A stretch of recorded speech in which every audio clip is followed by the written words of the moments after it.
To make perfect bread at home, you'll need to mix your favorite bread flour with granulated garlic and salt. Separately in warm water combine sugar, flour and yeast. Let it bloom for 5 minutes. Mix your yeast base with bread flour mix and add whole wheat flour. Cover it and let it triple in size.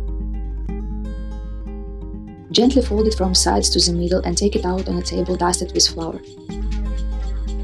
Fold it as envelope about 4 times and split it to half.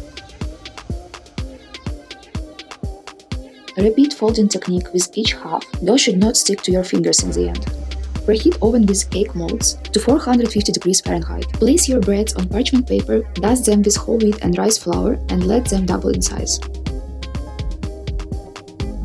Draw the patterns with the razor blade and immediately place them into the already preheated cake molds. Pour boiling water on a separate tray and bake for 35 minutes. Let your breads cool for 10 minutes. Enjoy!